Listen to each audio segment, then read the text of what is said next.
People believe the most powerful men can see through any secret from a mile away. But the truth is, the saddest secrets usually hide in plain sight behind a polite smile, behind a quiet figure wiping down tables every night. Enzo Caruso learned that on a rain-soaked Tuesday night in Chicago. At 34, he stood at the head of an empire the whole city only dared to mention in whispers. People feared the name Caruso before they ever met the man who carried it. But his empire never ran on fear, it ran on observation. The hesitation before an answer, the forced smile in a meeting, the employee who suddenly volunteers to stay late every single night. That night, long after closing, he returned to Il Faro, the restaurant his late father had left behind, to retrieve a folder from his second-floor office. He believed the building was empty, until he heard it, drifting out of the darkened kitchen. Not loud sobbing, just one breath catching in a throat, the sound of someone trying with everything they had not to be heard. Through the half-open door, he saw Callie Sutton, the shyest waitress in the restaurant, sitting alone in the dark, both hands covering her face, while her phone lit up on the floor again and again with calls she never answered. And when she looked up, quickly wiped her tears, and smiled and said she was fine. Enzo Caruso, a man who had survived 1,000 lies, knew he had just heard the saddest one of his life. What he didn't know yet was that behind that lie lay a secret that would pull him into the most dangerous game he had faced in 10 years. If stories that touch the heart like this one mean something to you, please hit the like button and subscribe so you never miss what comes next. Don't forget to share this video with someone you care about, and leave a comment below to let us know which city you're listening from tonight. The next morning, Il Faro opened its doors as it did every day, and Enzo Caruso sat at the corner table on the second floor, looking down at the restaurant from the place where he often sat whenever he wanted to watch his father's establishment come alive. But that morning, he wasn't looking at the ledgers. He was watching a person. The night before, after Callie had left, he had stood for a long time in the darkened kitchen, where the echo of her choked sobs seemed to linger in the air. A man who survived by observing others couldn't ignore something so unusual, and so he began doing what he did best. He remained silent, and he paid attention. The first thing he noticed was that Callie Sutton never turned down a shift. When the manager needed someone to take a split shift, her hand went up before the question had even been finished. When someone had to stay late and close the restaurant, she accepted the task quietly, as though it were the most natural thing in the world. The other employees went home to their families, their friends, and the dinners waiting for them. Callie stayed behind, wiping tables that were already clean and rearranging silverware that was already perfectly aligned. People called it dedication, but Enzo had spent 34 years among people who concealed all manner of things beneath ordinary appearances, and he knew there was a very thin line between loving one's work and being afraid to leave it. The second thing he noticed was the phone. It stayed inside the pocket of her apron, and every time it vibrated, her entire body froze for a fraction of a second, so briefly that no one else in the restaurant noticed. No one except him. She never looked at the screen. She simply took it out, placed it face down on the nearest tray, and continued carrying food to the tables with the same polite smile that never shifted. Once, twice. By the third time in the same evening, Enzo understood that it was no longer a habit. It was a form of self-defense. But the moment that truly made him see her differently happened on Saturday night, at table number 9 beside the window. Table number 9 belonged, in a way, to an elderly woman with silver hair who came alone every weekend, ordered the same bowl of soup, and sat watching the street through the glass. Callie was always the one who served her. She remembered that the woman liked her soup a little hotter than usual, and that she needed an extra napkin beneath her water glass. That evening, when the old woman rose to leave, she left a $50 tip on the table, folded in half, and tucked beneath the bread plate. Enzo saw it from the second floor. He also saw Callie stand motionless before the bill for longer than necessary. $50. For a waitress working the evening shift, it wasn't a small amount. For someone he had begun to suspect was struggling, it might have paid for several meals. She picked up the bill, and in that moment, Enzo thought he understood how the scene would end. But she did something he hadn't expected. She hurried after the old woman to the coat rack near the entrance, gently held her coat while she slipped it on, and with a movement so quick that even the woman herself didn't notice, Callie slid the folded bill back into her coat pocket. Then she said something that made the old woman laugh, wave goodbye, and step out into the Chicago night. Callie returned to clear table number 9 as though nothing had happened. Enzo sat perfectly still on the second floor. He had known men who would betray one another for far less money. He had signed million-dollar contracts with people whose greed showed in every handshake. And yet, downstairs in his restaurant, a young woman who was clearly going without had quietly returned $50 to an elderly lady simply because she believed the woman had made a mistake.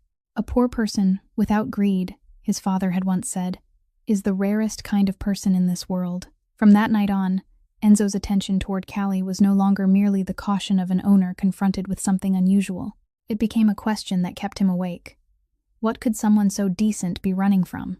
Then he noticed the third thing, the smallest of them all, yet the one that haunted him most. Every night before leaving, Callie stopped by the kitchen and asked for whatever leftover food was about to be thrown away. The final pieces of bread from the day, the soup remaining at the bottom of the pot. She always asked in a hesitant voice, as though apologizing for being a bother. And she always gave the same explanation. She said she was taking it home for the neighbor's cat. The chef nodded and wrapped it for her, and no one asked another question. But Enzo stood on the second-floor staircase, watching her hold that paper container against her chest as though it were something precious. And he thought of the shadows beneath her eyes, the way her body had grown thinner beneath her uniform, and the way she had stood so still before that $50 bill. He said nothing. He simply remembered, the way he always remembered every piece of a puzzle before the entire picture finally came into view. That night, when the last lights of Il Faro went dark and the small figure of the young woman disappeared at the far end of the rain-slicked street, Enzo Caruso stood beside his office window for a very long time. 10 years of running an empire had taught him something no school ever could.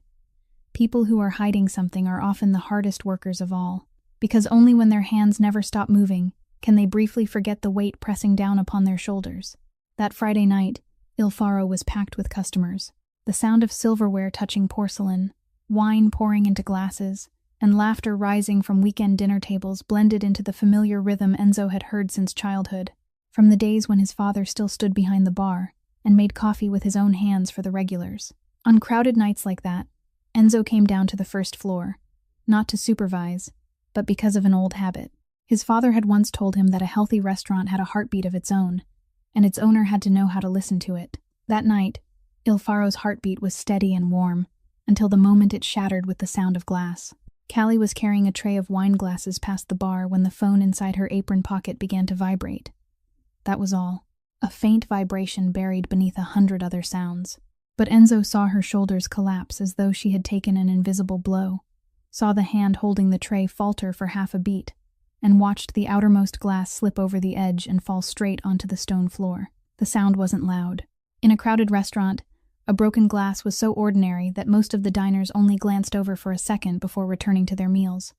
But Callie's reaction wasn't ordinary at all. She dropped to her knees and began gathering the shards with her bare hands, apologizing over and over to anyone standing nearby, to the bartender's assistant, to the guest 3 steps away, even to the empty air in front of her. Her voice grew more frantic with every word. "I'm sorry. I'm truly sorry. I'll pay for the glass. Please don't take it out of anyone else's shift. It was my fault." Her hands were trembling so badly that a shard nearly sliced into her palm. And still she kept apologizing, as though breaking a $2 glass were an unforgivable crime. Enzo had seen countless employees break things over the years. Some laughed awkwardly, others muttered in frustration at themselves. But no one had ever apologized like that, in the manner of someone who had once been viciously condemned for mistakes even smaller than this one.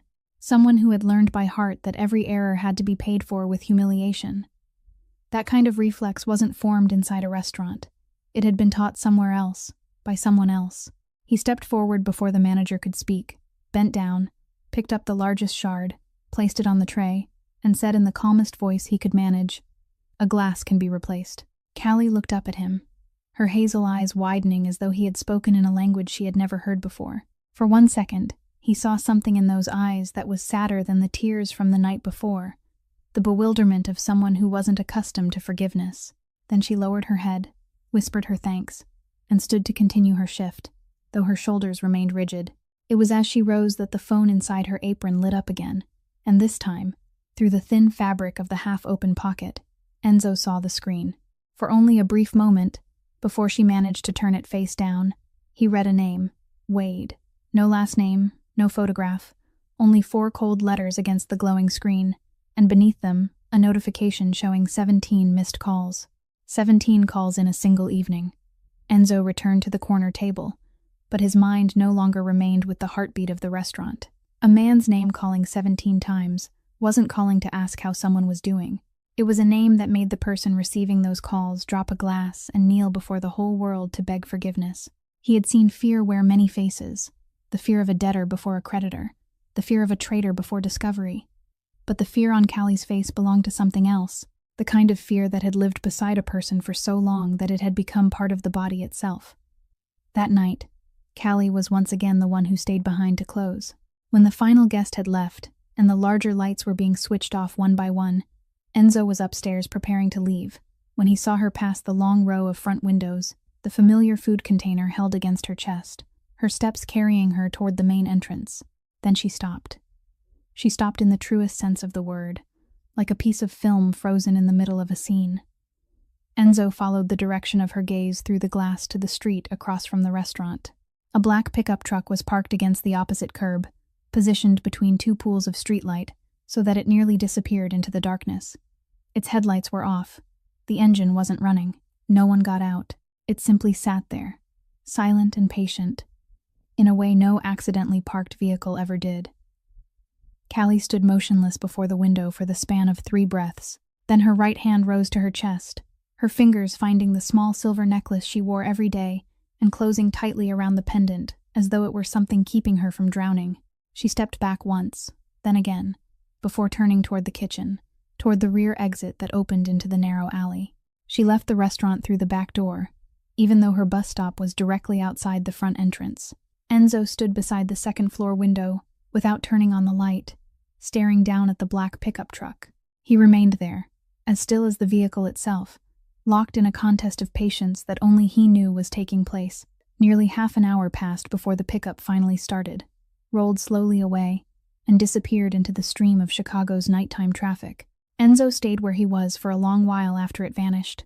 In this city, he knew better than most. Some vehicles parked because they were waiting to pick someone up, and others parked only to make certain someone knew they were being watched and waited for. On Saturday morning, before even the first produce suppliers knocked on Il Faro's back door, Gideon Rourke was already seated in the second-floor office.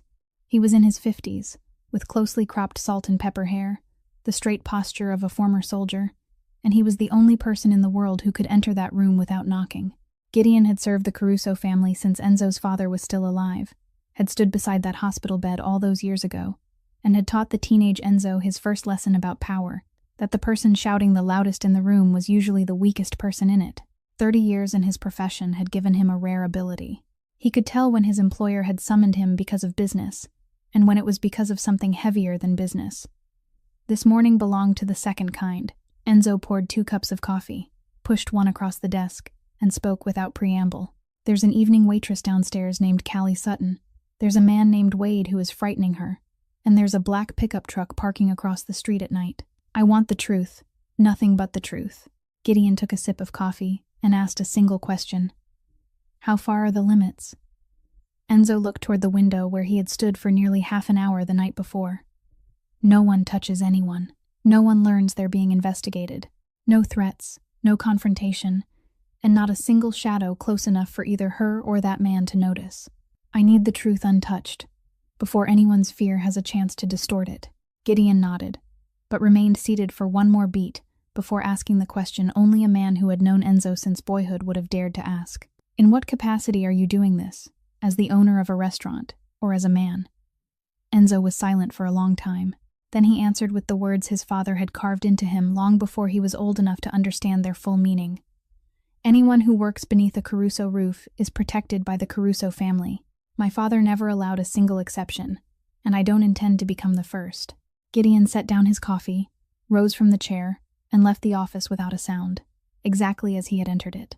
3 days later, a brown envelope rested neatly on Enzo's desk before the restaurant opened. It wasn't thick. Important truths rarely required much paper. Enzo sat down, opened the envelope, and began reading in the early light slanting through the second-floor window. The first page carried a full name: Wade Mercer, 33 years old, former sales representative for a liquor distributor, dismissed more than a year earlier. No criminal record, no current employment. But the line that made Enzo's finger stop against the paper appeared near the bottom of the page. Gambling debt. The amount was so large that an unemployed man could never have repaid it. Borrowed through nameless underground channels, the kind that didn't send overdue notices but sent men directly to the door. A penniless man with no job and an enormous hidden debt. Yet every night he somehow had enough money to fill the tank of a pickup truck and enough time to sit for hours outside a restaurant. Something in that picture didn't fit, like a false note inside a piece of music. And Enzo had lived long enough to know that false notes were never accidental. The second page contained a surveillance record. The black pickup truck had appeared outside Il Faro for 6 consecutive nights, always arriving after the busiest hours, always parking in the same shadowed place between 2 pools of streetlight, always leaving after the final employee had gone home. 6 nights. That meant it had been there even before the rainy night, when Enzo heard Callie crying in the kitchen. It had been there during the nights when he hadn't yet known that Callie Sutton's fear even existed, patient and regular as a ritual. The third page made his jaw tighten. It contained several images taken from the security camera of a shop near the bus stop, 2 blocks from the restaurant, recorded 10 days earlier.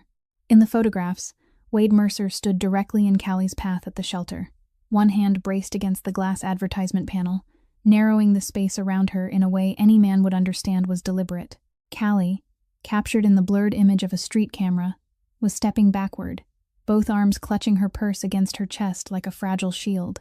The final photograph had been taken as the bus arrived.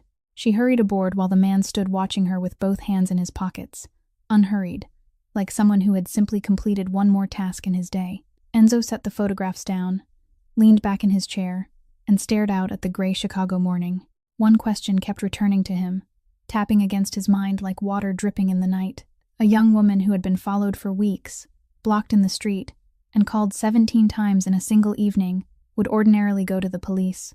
That was what anyone would do. Yet Gideon's file contained no mention of a report, an emergency call, or a request for a protective order. Nothing at all. She endured it in silence, changed her route home by leaving through the back door, turned her phone face down on a tray, and cried alone in a dark kitchen. People only refuse to call for help when they believe their cry will be useless, or worse, when they believe it will make everything more dangerous. What had caused a young woman so gentle to lose faith even in the doors that were supposed to exist for the purpose of protecting her? The answer wasn't inside this envelope, but Enzo knew it existed, and he knew he would find it. He turned to the final page. There was only one line, concise and dry, like every report Gideon had ever written. Callie Sutton's current address. A month-to-month studio apartment on the 2nd floor above a laundromat on the west side of the city. Enzo stared at that line for a long time. For the past 14 months, she had traveled back and forth between one of the most elegant buildings in River North and a cramped room above a laundromat, carrying containers of leftover food and a secret she shared with no one. He folded the file, placed it inside a locked drawer, and sat motionless as the office slowly filled with warmth and the sounds of another day beginning below. The untouched truth he had requested had turned out to be only the surface. What lay beneath it, he could sense with the same instinct that had kept him alive for the past 10 years, was far deeper and far colder than anything those 6 pages could hold. It happened on Wednesday evening, just as the restaurant was settling into its busiest rhythm. Enzo was seated at his usual table on the 2nd floor, reviewing a contract with a wine supplier, when he heard a metal tray crash onto the stone floor from the kitchen below. Not the sharp shattering of glass from the week before, but a heavy clatter followed by the scrape of a chair and someone calling Callie's name. He went down the stairs faster than an ordinary owner should have. In the kitchen, amid the heat rising from the burners and the scent of simmering tomato sauce, the head chef was kneeling on one knee with Callie in his arms, her body limp against his broad chest like a broken branch. Her face was deathly pale, her lashes half closed, her lips moving around words that made no sound.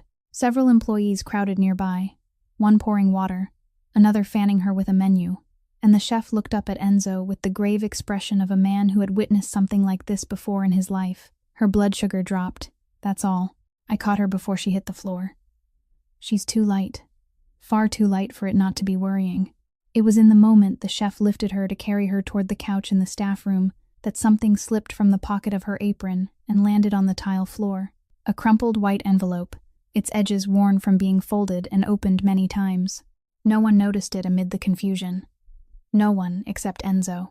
He bent down and picked it up, intending to return it to her apron pocket. But the envelope wasn't sealed, and the paper inside had already slid partly free, exposing bold printed words that a man like him couldn't fail to recognize in a single glance.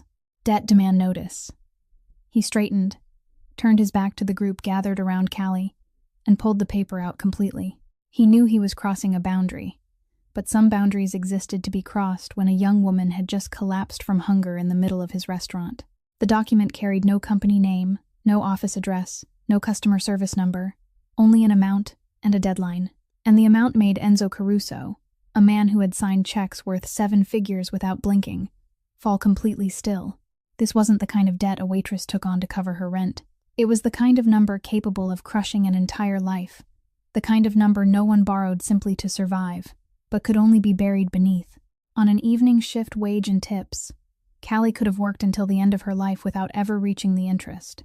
His gaze moved to the bottom corner of the page and stopped on a detail so small that another person might have missed it. Faintly pressed into the paper, pale as a water stain, was the image of a raven with its wings spread wide. There were no words beside it, only a raven. Legitimate lenders didn't hide behind a watermark, and men who hid their faces never printed anything without a reason. That raven was a signature, a warning that this debt belonged to someone with a name in the shadows, and Enzo fixed it in his memory the way he would remember an enemy's face. Then he looked at the final line, where a reduced copy of the borrower's signature appeared. Callie Sutton. The handwriting was soft and rounded, leaning slightly to the right. At first glance, it looked exactly like the writing he saw every night on the order slips she filled out, scraps of paper he had occasionally picked up while checking the service station. But Enzo had spent his entire career reading the things other people overlooked, and the longer he studied it, the more he sensed that something was wrong. Callie's handwriting on her order slips belonged to someone writing in haste during a crowded shift, the pressure uneven, the final letters often swallowed. Certain strokes pressed harder where the paper rested against a tray. The signature on this debt notice, however, was perfectly even, patiently rounded, every line completed in full, as though the person signing hadn't been rushed, hadn't been trembling, hadn't been standing in the middle of any noisy kitchen of life. A person could imitate a signature with 90% accuracy, but no one could imitate the urgency of a real hand. He folded the paper along its old creases, returned the envelope to the apron hanging over the back of the chair, and said nothing to anyone. In the staff room, Callie was beginning to wake. Her eyelids fluttered open, and her hazel eyes needed several seconds to understand where she was. The first thing she said, in a voice that still hadn't recovered its strength, wasn't to ask what had happened to her, and it wasn't to call out the name of anyone she loved. She asked, "Did I ruin the dinner shift?" The entire room fell silent for a beat. The head chef had to turn away and pretend to wipe his hands on his apron. A young woman had collapsed from exhaustion, and her first thought upon waking was that she might have inconvenienced someone else. Enzo stood in the doorway listening to that question, and felt something move inside his chest in a way he hadn't permitted for many years. He turned to the chef and spoke briefly. "Make her a hot meal, a complete one, right now, and I'll sit with her to make sure she finishes it."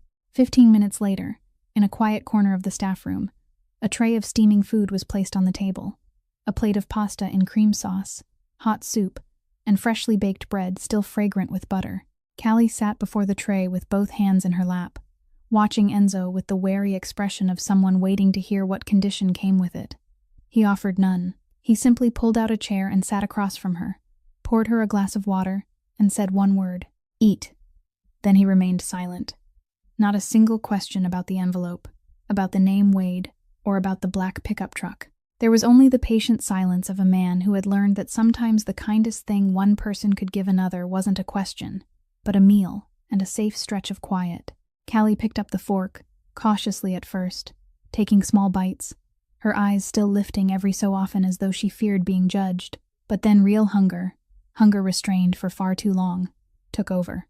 She began eating faster, finished every drop of soup, cleared the plate of pasta, and ate the final piece of bread, eating like someone who could no longer remember the last time she had sat before a hot meal prepared only for her.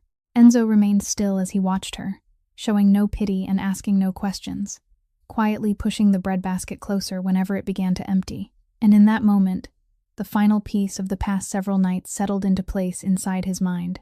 The containers of leftover food she asked for each evening in that hesitant voice, the final pieces of bread from the day, the soup left at the bottom of the pot that she claimed she was taking home for the neighbor's cat. There had never been a cat.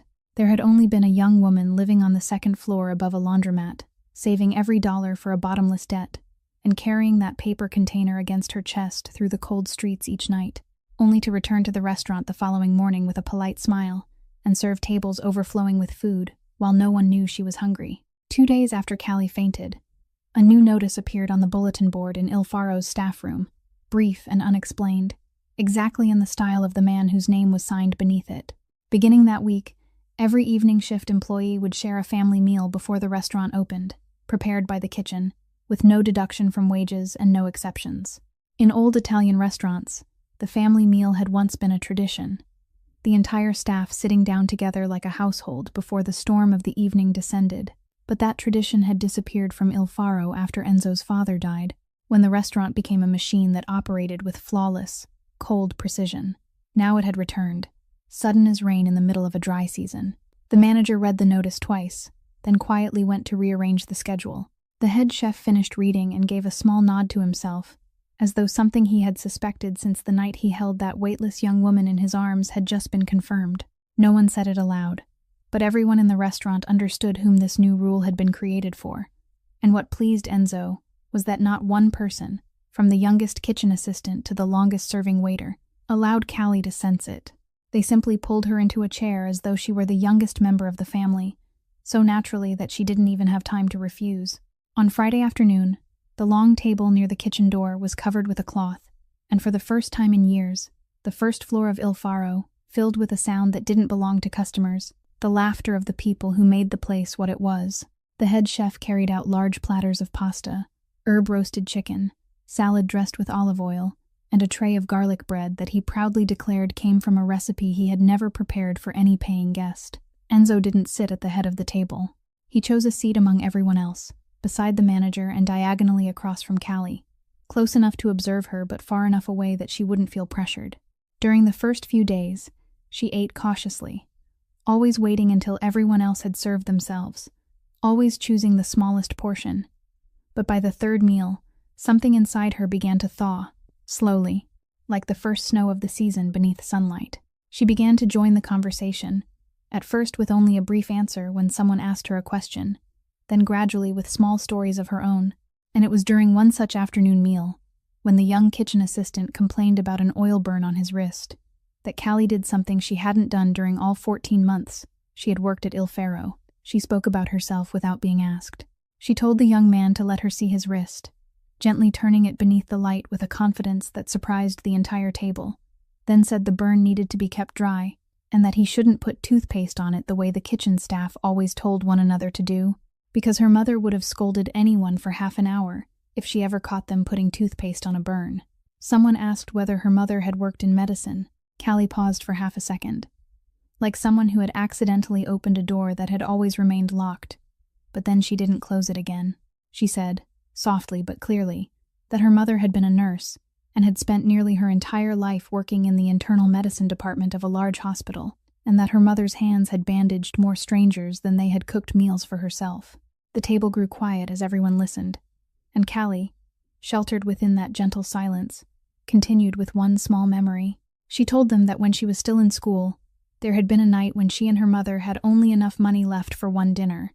Yet on the way home, her mother had still stopped to buy warm bread for an elderly homeless man sitting outside a church. When Callie had sulked and asked why, her mother had simply stroked her hair and spoken the words Callie had carried with her for the rest of her life. A person can be poor in money, sweetheart, but never allow yourself to become poor in heart.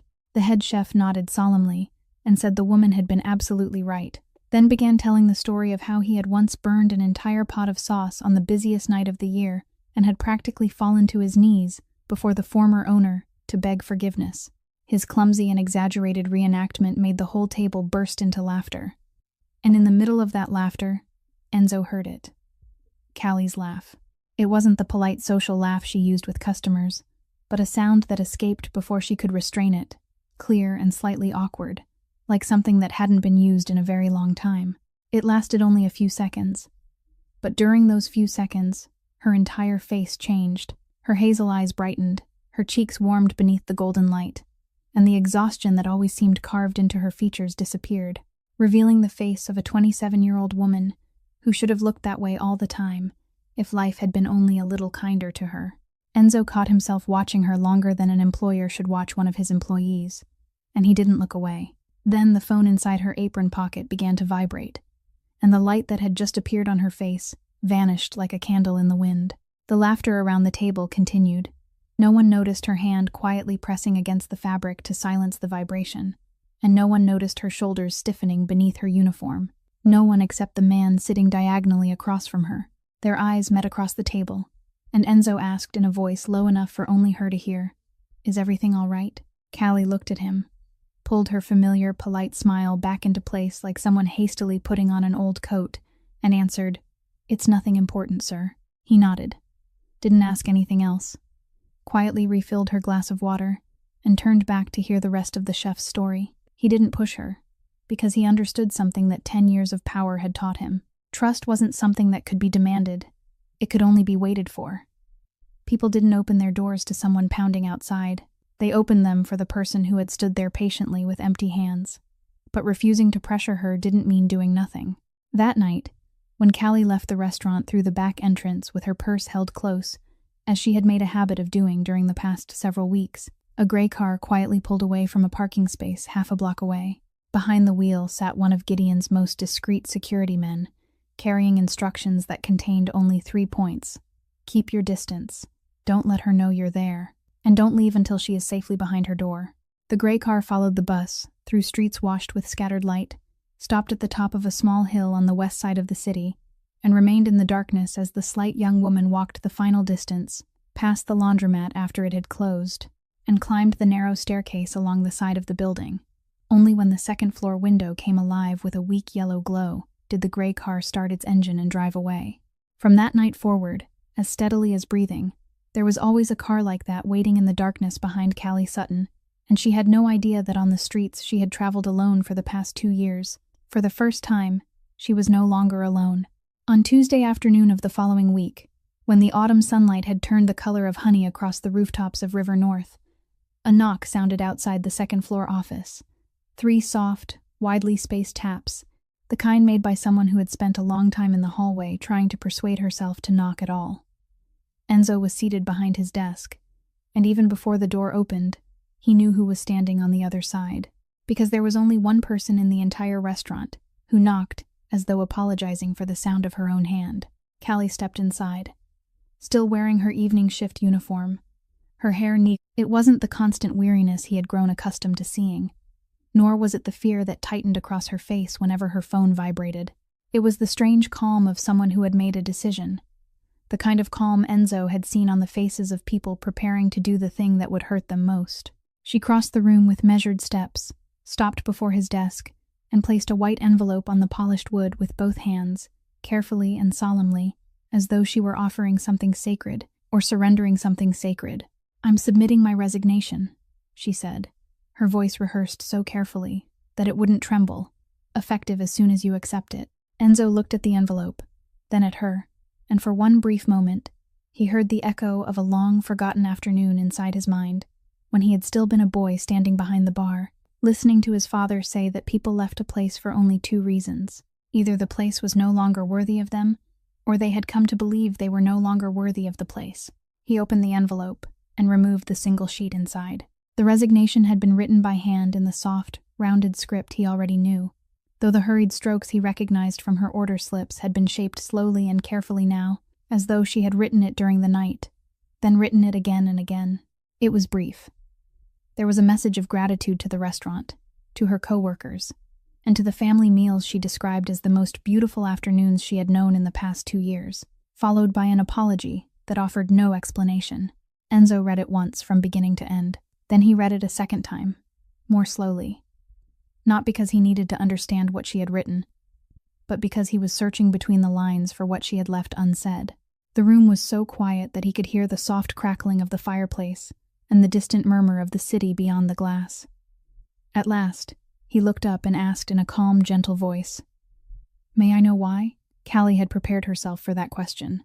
He could see it in the breath she drew before answering.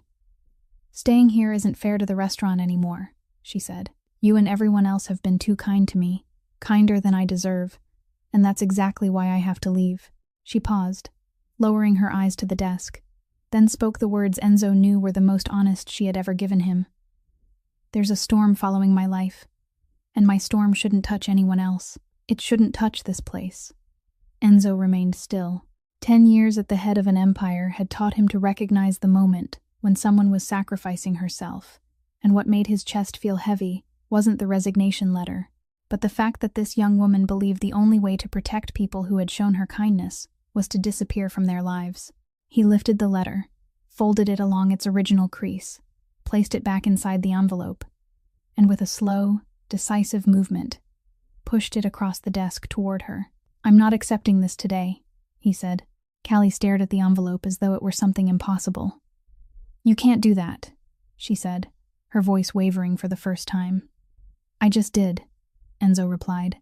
"If there's a problem with your work, then we'll discuss your work. But you and I both know there isn't a single word in this letter that has anything to do with your work." She shook her head, and the calm she had carried into the room began to crack. "You don't understand," she said, both hands tightening together in front of her. "There are things that don't let go once they attach themselves to you. They follow you wherever you go, and the people standing closest are the first ones they reach. I've seen it happen before. I can't let it happen here. Not to the people who gave me a seat at their table and treated me like family." Her voice broke on the final word. Enzo rose, walked around the desk, but stopped several steps away, far enough that she wouldn't feel cornered, and spoke in a voice he had never used with any business partner or enemy, a voice that carried no authority at all. "Then help me understand." Only 4 words. No command, no promise, no attempt to soothe her. 4 words placed between them like an outstretched hand. Callie lifted her eyes to him, and in those hazel depths, Enzo saw a violent struggle taking place. He saw words rising all the way to her throat, saw the longing of someone who had carried a burden for far too long and desperately wanted to set it down. Her lips parted. For 1 second, he believed she was going to speak, but then something inside her, something fear had trained over the course of 2 years, dragged every word back into silence. She lowered her gaze, stepped away, and whispered, "I'm sorry for wasting your time." She turned toward the door, moving faster than when she had entered, like someone fleeing the very moment in which she had nearly allowed herself to become vulnerable. Her hand closed around the handle and turned it halfway, then stopped. 1 second. For only 1 second, her hand remained motionless against the brass, her shoulders shifting slightly as though she might turn back, while Enzo stood in the center of the room, silent and waiting. But the door opened. She stepped through it, and the sound of her footsteps faded down the stairs. The white envelope remained on the desk, unaccepted. Enzo stared at it for a long time in the dying afternoon light, then placed it inside the locked drawer beside the brown file, 2 secrets belonging to the same person resting side by side in the darkness. At that moment, the phone on his desk lit up with a message from Gideon, brief and stripped of every unnecessary word. Like all his reports, the pickup returned 20 minutes ago. Same position, but tonight it didn't come alone. There's a second vehicle parked 1 block away. Dark windows. License plate can't be traced. We haven't identified which side it belongs to. Enzo stood beside the window and looked down at the street as its lights came alive, knowing that somewhere in the darkness, unfamiliar eyes were fixed upon the building that carried the Caruso name. 1 vehicle was surveillance, 2 vehicles were a formation, and the instinct sharpened by 10 years in the shadows of this city told him that a new player had just taken a place at the board, one whose face he had yet to see. Gideon returned to the second-floor office on a gray morning at the beginning of the week, carrying a second brown envelope, thicker than the first, and wearing a contemplative expression rarely seen on a face that almost never revealed anything. He placed the envelope on the desk, poured himself a cup of coffee without waiting to be invited, sat in the chair opposite Enzo, and spoke in the voice of a man about to tell a story that disturbed even him. "I found the answer to your question, the question of why that young woman never went to the police. And I should warn you now, the answer won't make you feel any better." Enzo closed the notebook lying open before him, leaned back in his chair, and waited. Gideon opened the envelope and removed the first sheet of paper. "She did report it once," he said. "Only once, about 8 months ago, at a police station on the west side of the city, near where she lives." My people found the intake record. She arrived in the morning and stated that a man she had once known kept calling her, sending messages, and appearing at the places where she worked and traveled, making her fear for her safety. She sat at the station for nearly 3 hours. In the end, they sent her home with a conclusion recorded in a single brief line: insufficient evidence of threatening conduct. Gideon placed the paper on the desk, and his voice slowed. From what my people were able to learn, the officer who took her statement asked the usual questions. Had he ever hit her? Had he ever clearly threatened to kill her? Were there any witnesses? Were there any messages containing a direct threat? Her answer to every question was no, because that man was smarter than that. He never wrote a threat in black and white. He only called. He only waited. He only appeared. He only smiled from across the street. Those things can keep a woman awake every night, but in the eyes of the law, they aren't yet considered anything at all. They told her to come back when something happened. Enzo remained silent for a long time. He thought about the way Callie turned her phone face down on the tray instead of blocking the number, the way she left through the back door instead of asking someone to walk her home, the way she cried in the dark kitchen instead of calling anyone. She had tried to do the right thing. She had knocked on the very door society taught people to knock on, and that door had closed in her face with one polite sentence: "Come back when something happens." People didn't understand that for someone like Callie, something happened every day. It simply happened where no camera could record it, inside her chest. But that was only the first side of the vice, Gideon continued, pulling out the second sheet. The second side is what truly sealed her mouth shut. My people recovered part of an old message from a backed-up data source, within the limits you authorized. Read only, no contact with anyone. Wade Mercer sent her a message several months ago, immediately after she went to the police station, as though he knew she had gone. Gideon put on his glasses and read the message word for word in an even voice that made its meaning sound colder still. Go ahead and try telling someone about the loan. The signature on that paper looks so much like yours that even you would think you signed it. Who do you think they'll believe? Some little waitress claiming she knows nothing, or a signed document with your name, your social security number, and your signature? Tell them, and you'll become a debtor running from what she owes, and a liar too. Gideon removed his glasses and folded the arms together. The room fell silent, leaving only the soft crackling of the fire and the first drops of rain beginning to tap against the window. Now the picture is complete, he said quietly. The law told her she didn't have enough evidence to be protected, and that man told her the evidence itself would be used against her. One side was a closed door, the other was an open trap. Anyone caught between those two jaws would learn the same lesson, that silence was the only safe place left. Enzo rose and walked toward the window. Below, his father's restaurant was preparing for another day, and somewhere on the first floor, a young woman was folding napkins with a polite smile, carrying a crumpled envelope in her apron pocket and 2 invisible jaws around her chest. He understood now why the resignation letter had been written with such care. She wasn't running away from the restaurant. She was trying to draw the storm away from the last people who had shown her kindness, using the only method someone who no longer trusted any door could imagine. Enzo turned back toward the desk, and when he spoke, his voice had returned to the one Gideon knew best, the voice he used when making decisions. 2 things, he said. First, I need a complete copy of that loan document, obtained quietly and without leaving a trace, then delivered directly to the family's handwriting expert, the best one, the man who worked for the courts before he worked for us. I want a scientific conclusion strong enough to stand anywhere, determining whether that signature belongs to Callie Sutton. I've seen the handwriting, Gideon. It looks like hers, but it's forged. The person who signed that paper wrote far too evenly for someone filling out orders in the middle of a crowded shift. I need science to say what my eyes have already seen. Gideon nodded, committing the instruction to memory without needing a notebook. Second, Enzo continued, opening the locked drawer and placing the first brown file on the desk. He turned to the page containing the number that had left him speechless the week before. Find the organization behind this debt and buy the entire thing. Principal and interest. No negotiation. Cash if necessary. I want that document to change hands before the end of the week. Gideon studied his employer for a moment, then asked the question his position required him to ask. You understand that buying a debt from the shadows means placing one foot inside the seller's darkness.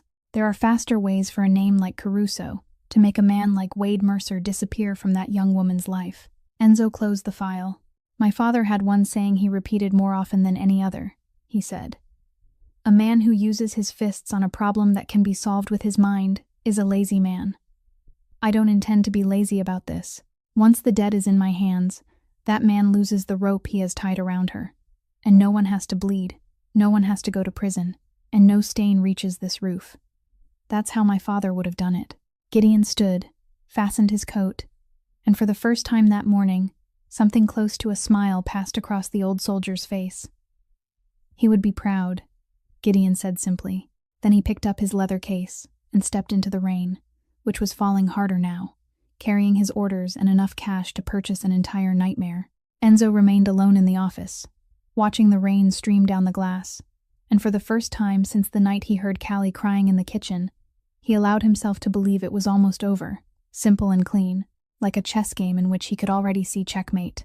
He didn't yet know that on the other side of the board, another hand had moved 3 weeks before his. Gideon returned on Thursday evening, 2 days later than expected, and the moment he stepped through the door of the second-floor office, Enzo knew something was wrong. It wasn't because the leather case still held the full weight of the unspent cash, nor was it because the old soldier's shoulders sagged beneath his rain-soaked coat. It was his face. In the 10 years since Enzo had taken control of the empire from his dying father, he had seen Gideon's face under every circumstance. During negotiations that left no room to breathe, during nights when the entire family stood at the edge of ruin, and not once, not a single time, had the older man worn the expression he wore tonight. It was the face of someone who had seen something he wished he hadn't seen. Gideon didn't sit down. He stood in the middle of the room, placed the untouched leather case on a chair, and spoke without preamble, because he knew his employer didn't need to be prepared. I couldn't buy the debt. Enzo frowned slightly. They wanted a higher price. No, Gideon said, shaking his head. No one named a price. No one is selling because there's nothing left to sell. Callie Sutton's debt changed hands 3 weeks ago. He paused for a moment, as though he needed to draw breath before placing the name on the table. It's in Harlan Voss's hands. The room seemed to grow several degrees colder. Enzo said nothing for a long while. That name required no explanation. Not for him. Not for anyone who had lived long enough beneath the visible surface of this city. Harlan Voss, the man behind the largest underground lending network on the south side of Chicago, a man now in his 50s who had never once stood before a judge, a man who had spent nearly a decade patiently gnawing away at the edges of Caruso territory, the way seawater eroded the base of a levee, never loudly enough to become a war, never quietly enough to be called peace. Tell me, Enzo said, his voice dropping lower. Everything. Gideon removed a thin bundle of papers from the inside pocket of his coat, but he didn't need to look at them. Every detail had been carved into his mind during the entire journey back. My people followed the loan network, he began, from the collectors at the bottom to the man holding the paper. And the higher they went, the more every road converged on the same point. Do you remember the raven watermark on the debt notice? Enzo nodded. He remembered. He had fixed it in his mind like an enemy's face from the night in the staff room. It belongs to Voss, Gideon said. Not to one of his collectors and not to some intermediary office. The raven is the private mark of the network he built with his own hands. That means the loan, from the very first document, from the first day Callie Sutton's name was written on it, had already been flowing through Voss's veins. Wade Mercer didn't borrow money from some nameless operation and then attach her name to it. He borrowed directly from the Raven's system, and that system accepted a substitute name from the beginning. A young woman with no parents, no relatives, no one standing behind her, the perfect kind of prey they had always hunted. Enzo sat motionless, as each layer of truth settled into his mind, like cards being turned face up. The crumpled envelope in her apron pocket, the amount large enough to crush an entire life, the signature that had been written with too steady a hand, all of it carried the same scent, the scent of the raven, long before he had even known it existed. But there's still something I don't understand, he said slowly. If the debt had belonged to Voss's system from the beginning, what changed 3 weeks ago? Why did you say it changed hands? Gideon looked at his employer, and this was the part he had paced through the rain trying to find a way to explain. Because 3 weeks ago, the debt was removed from the collector's ledger and transferred directly into Voss's own hands, he said. He is holding it personally. Do you understand what that means? Inside the Raven's network, Thousands of debts are scattered through the lower levels, and the man at the top would never concern himself with one minor loan belonging to a waitress, unless that loan had suddenly become worth more than money. 3 weeks ago, sir, was the same period when the pickup truck began parking outside Il Faro for 6 consecutive nights. 3 weeks ago was also when, according to what my people heard through the cracks in the underworld, a rumor began spreading that Enzo Caruso, the man no one had been able to find a weakness in for 10 years, had taken an interest in a timid waitress at his father's restaurant. Voss caught the scent, and he did what a raven always does when it sees something shining. He picked it up. He pulled the debt into his own hands because he understood that he wasn't holding a promissory note.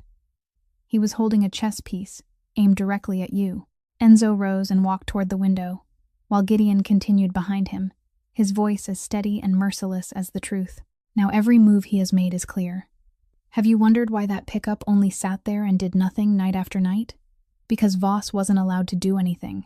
To strike someone beneath the Caruso roof would be an open declaration of war, and declaring open war on this family is something he still isn't strong enough to do. He knows that, so he chose the way of the raven. He doesn't attack, he only waits. He needed one of two things to happen. Either the young woman would break first, quit willingly, leave the city willingly, step beyond the protection of the Caruso name on her own, allowing him to collect his peace without spending a single arrow.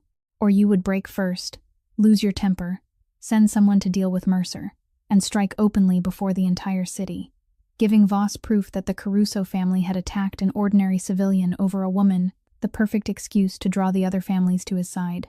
That pickup wasn't parked there to frighten Callie Sutton, sir. It was parked there to bait Enzo Caruso. And Wade Mercer? Enzo asked without turning around, his eyes still fixed on the street below. A pawn, Gideon replied. He owed the Raven system so much that there was no way out, and Voss purchased him with that debt, erasing part of it in exchange for every week he stood waiting, every call he made, every appearance at exactly the right place and time. The deranged admirer we thought we were watching was nothing more than a puppet being paid to play the role of a deranged admirer. The room fell silent. Enzo stood before the large window, looking down at the familiar place across the street, empty tonight, and that emptiness suddenly took on the shape of a message. He had believed he was the observer. For weeks, he had sat on the second floor looking down, remembering every detail, every phone turned face down, every faltering step, believing he was quietly unraveling a secret. But throughout those same weeks, another pair of eyes, older, colder, and more patient, had been sitting somewhere in the city's darkness watching him, remembering every family meal he introduced, every security car he sent out, every sign that the heart of the Caruso heir had begun to beat out of rhythm because of a young woman. This game had begun before he even knew he was playing, and the first piece placed on the board hadn't been a vehicle or a debt notice, but a timid young woman carrying a container of leftover food through the cold streets, a woman who still didn't know that the misery of her life had been picked up by an old raven, sharpened, and aimed directly at the only man who had ever given her a hot meal. On Saturday night, rain began pouring over Chicago at dusk and showed no sign of stopping. Il Faro closed later than usual because of a large dinner party, and by the time the final guest departed, the clock had already moved past midnight. Enzo was still in the second-floor office, but not because of work. Since the night Gideon had brought the name Harlan Voss into that room and placed it on the table, Enzo had stopped leaving the restaurant before Callie went home. He told no one. He simply remained there each night in silence, as though it were a new habit, or perhaps a premonition. And tonight, that premonition spoke. Downstairs, Callie was finishing the final task of her shift, gathering the kitchen's bags of garbage and carrying them to the disposal container in the small parking area behind the restaurant, where a narrow alley opened onto the main street.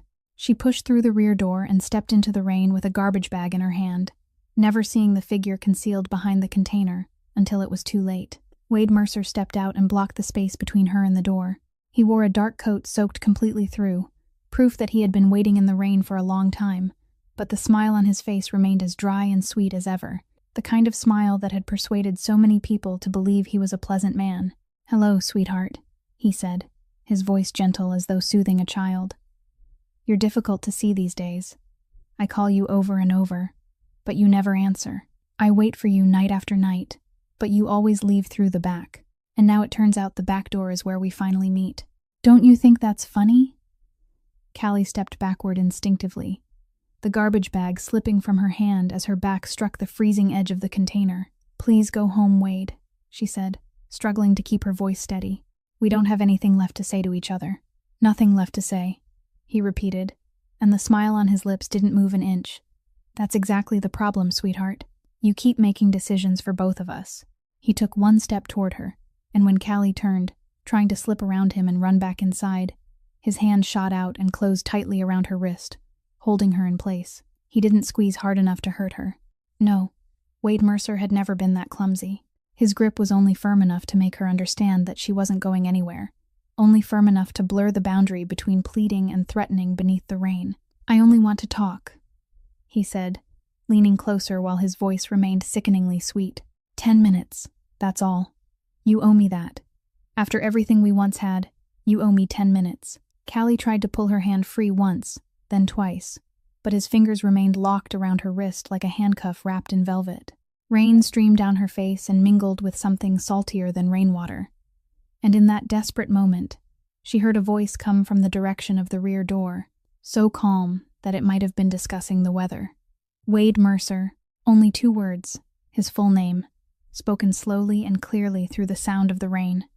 Wade's body stiffened. He turned his head, and beneath the single yellow light over the parking area, he saw Enzo Caruso standing there alone, without guards, without a weapon, not even bothering to shelter himself from the rain, both hands resting loosely at his sides, in the manner of a man who had never needed to hurry. Enzo descended the 3 steps, one at a time, the rain darkening the shoulders of his shirt, and as he walked, he spoke in a voice no louder than the rainfall, yet every word came through with unsettling clarity.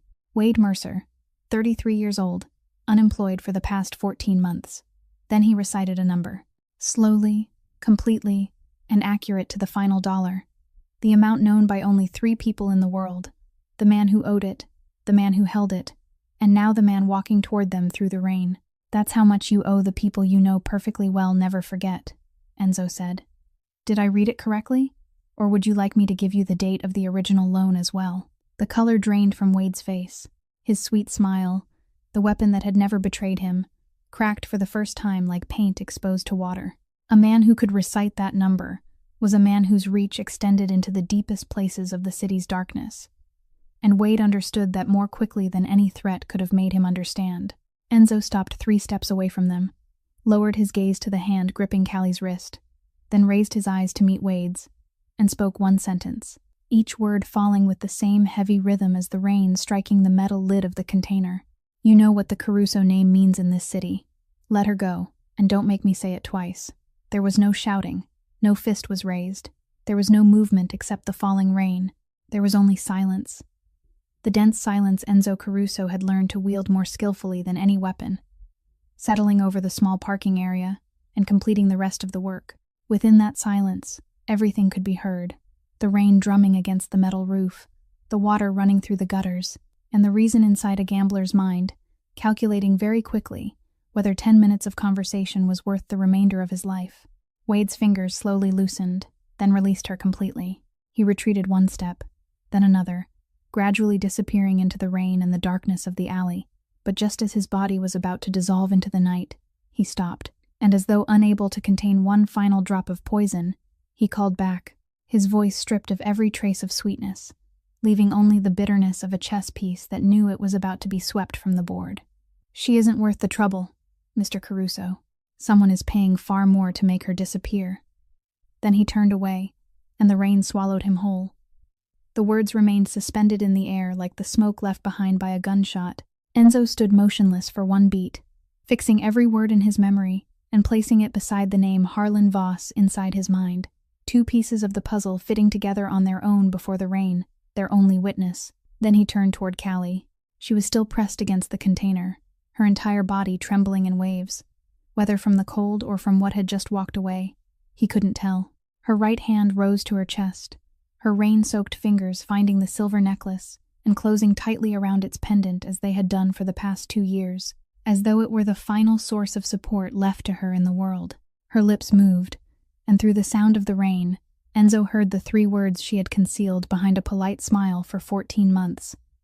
The 3 words she had never allowed herself to say to anyone. "I'm so afraid. Not "I'm fine," not "I'm sorry."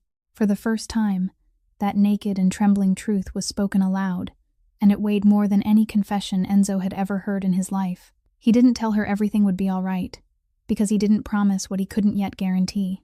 He only removed his coat, already wet across the shoulders, and gently placed it around her trembling body, carefully keeping enough distance that she wouldn't feel trapped for even one more second.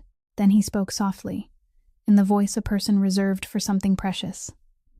"I know. And beginning tonight, you won't have to be afraid alone anymore." That night, Enzo didn't call for a security car. He opened the door of his black sedan for Callie himself, and she, still wrapped in his coat that was far too large for her, settled into the passenger seat without enough strength left to offer the polite refusal she usually gave. Neither of them spoke during the drive toward the west side of the city.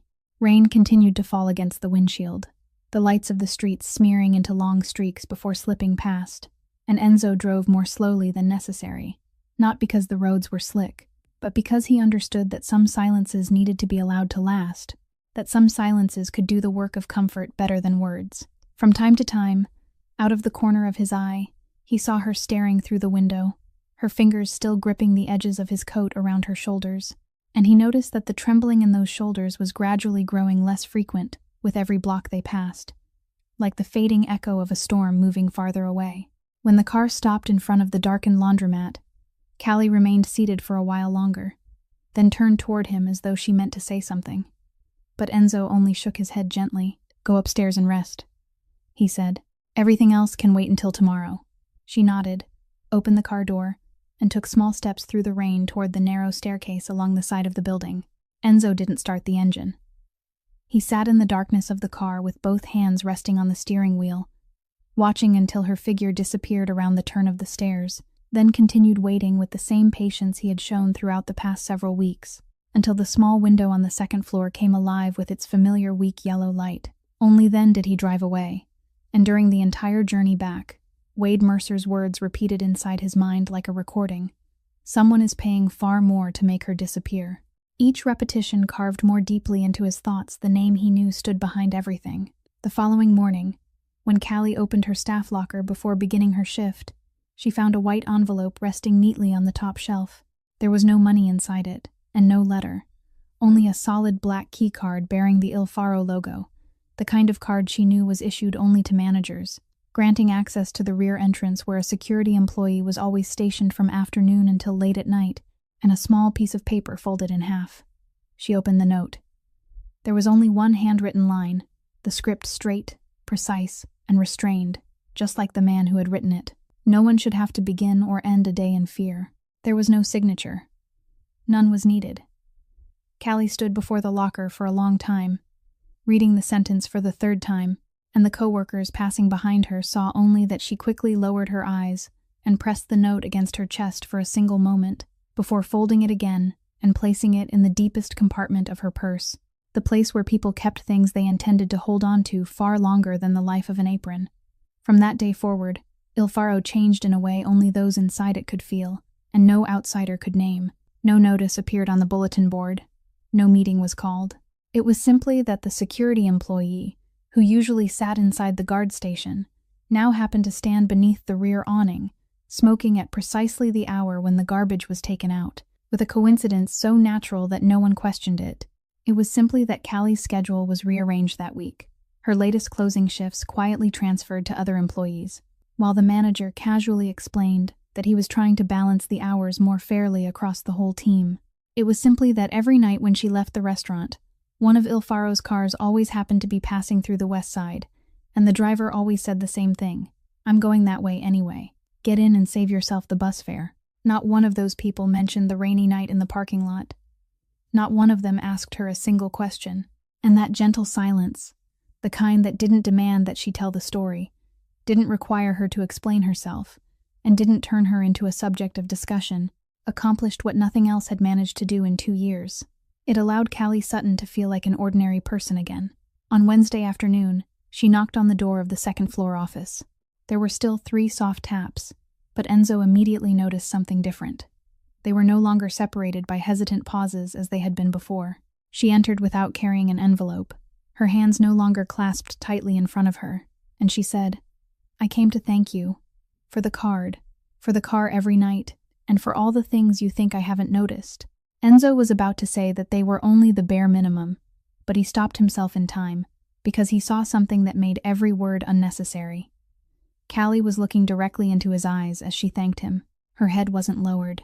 For 14 months, he had grown accustomed to seeing the young woman offer her gratitude with her head bowed, as though her thankfulness always had to be accompanied by submission, as though she believed she had no right to stand upright when kindness was given to her. But that afternoon, for the first time, her thanks came from a woman standing with her back straight, and Enzo realized that this was what he had wanted to see more than anything else, more than her smile, even more than the sound of her laughter during that family meal. "I only did what a roof is supposed to do," he answered simply. She smiled, a small smile but one without strain, then asked permission to return to her shift. The door closed behind her, and the smile on Enzo's face slowly disappeared as well, giving way to the vigilance that had become part of his blood after 10 years at the head of the family. Because within the peaceful picture taking shape before him, there was one detail that was wrong, so wrong that it chilled him. 4 days had passed since the rainy night, and Wade Mercer had vanished completely. Not a single call had reached Callie's phone, and Gideon's people had confirmed it. The pickup truck hadn't appeared again, and the vehicle with dark windows had also disappeared from every street surrounding Il Faro. To anyone else, it would have looked like victory. To Enzo, it was the most frightening sign of all. He had lived long enough to know that men like Harlan Voss never withdrew their forces. They only changed their move. This silence wasn't peace. It was the pause of a hand lifting another piece from the board, and Enzo still couldn't see which piece it was. He sent Gideon a single line: "Double the watch. He's about to make his next move." But there was one move neither Enzo nor Gideon saw, because it didn't take place on any street.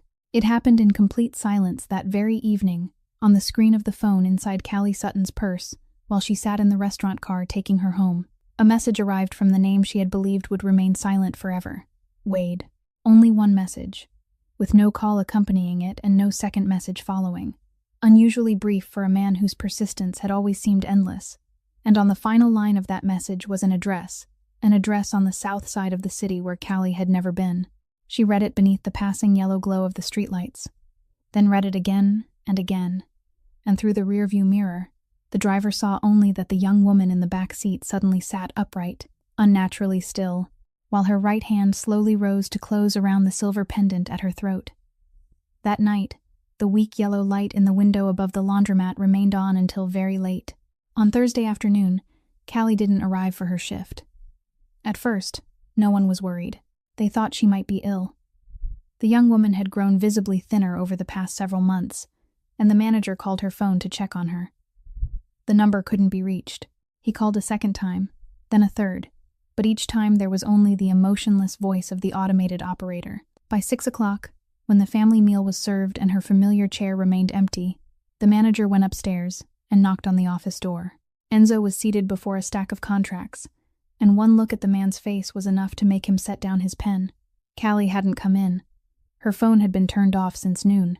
During the next 10 minutes, the longest-serving employees at Il Faro witnessed something they would speak about for years afterward. For the first time, they saw Enzo Caruso lose his composure. He didn't shout. That man had never shouted. But they watched him stride down the stairs so quickly that one arm of his coat still hung loose, saw him make 3 calls in immediate succession, his voice growing more urgent with each one, and saw the calmest man in the city grip the edge of the bar until his knuckles turned white when the person on the other end reported that the car assigned to pick her up had arrived outside the laundromat early that afternoon, and the second-floor window had never lit up. Gideon arrived 15 minutes later with 2 of his most discreet men, and the machine the Caruso family had operated in silence for 10 years began turning at full force. Some went to the laundromat, others reviewed footage from every bus stop camera. Still others searched every hidden channel in the southern underworld. Gideon himself remained in the second-floor office, fitting each piece of the truth together with the cold discipline of an old soldier who understood that panic was a luxury no one could afford at a moment like this. In less than an hour, the full picture emerged, and it cast the room into its heaviest silence since the day Enzo's father died. The night before, after closing, Callie had been asked to carry a supplier file upstairs to the second-floor office. At that exact time, Enzo had been speaking with Gideon on the phone. The office door left partly open, and during that conversation, the two men had discussed things no wall should ever have heard, that Callie's debt was now in Harlan Voss's hands, that the Raven was using her as a piece aimed directly at the Caruso family, and that the recent silence was merely the pause before his next move against Il Faro. Gideon's men found the supplier file resting neatly on the small table in the hallway. She had never knocked and delivered it by hand. She stood outside that partly open door long enough, Gideon said slowly, long enough to understand that the misery of her life had become the excuse for a war aimed at the only place that had ever shown her kindness. The final piece lay in the copied data report his men had just sent over. The message Wade had sent Callie 3 nights earlier.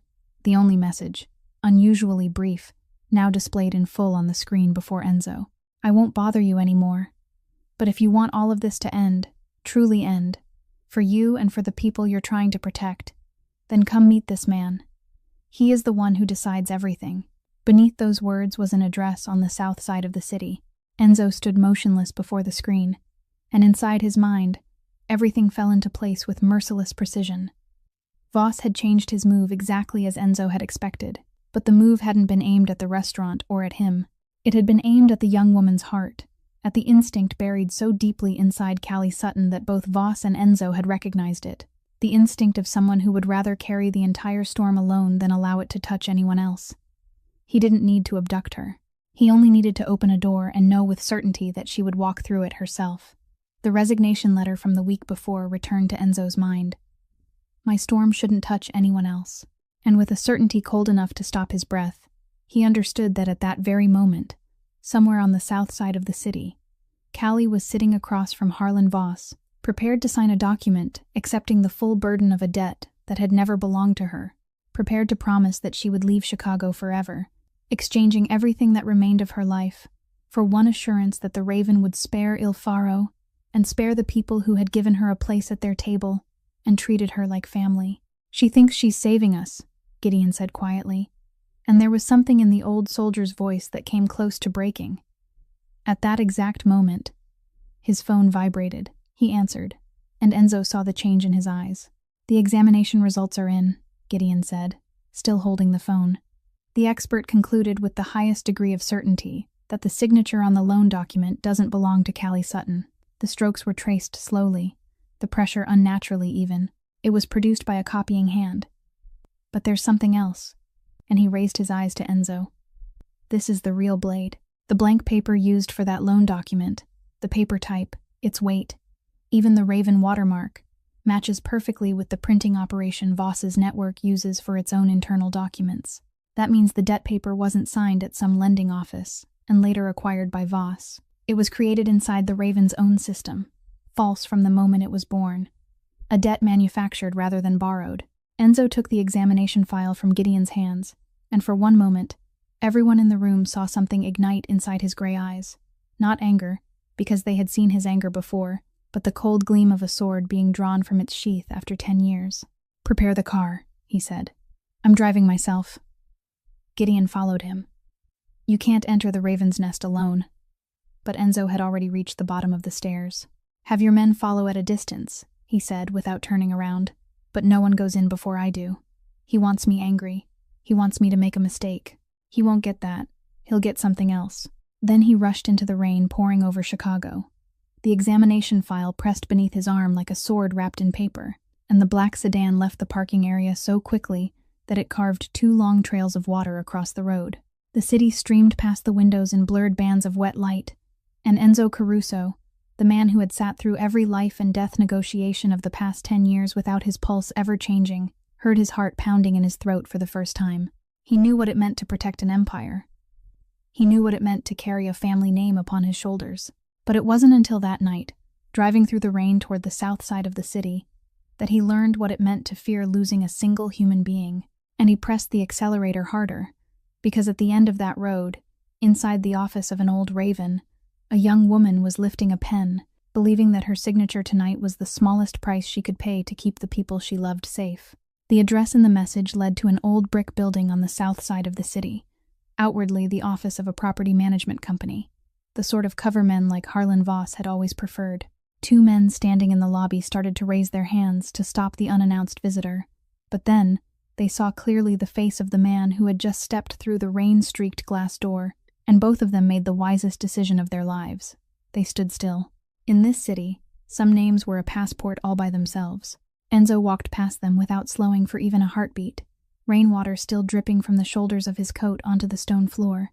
The file pressed tightly beneath his arm, and he pushed open the heavy wooden door at the end of the hallway, at the precise moment when, had he arrived 10 seconds later, nothing could have been saved. The room beyond was warm with yellow light and cold with the smell of stale cigar smoke. Behind a broad wooden desk sat Harlan Voss in a gray suit, his silver hair combed back, his deeply lined face wearing the patience of a man who had spent his entire life waiting for debtors. And in front of him, perched on the edge of a leather chair far too large for her slight frame, sat Callie.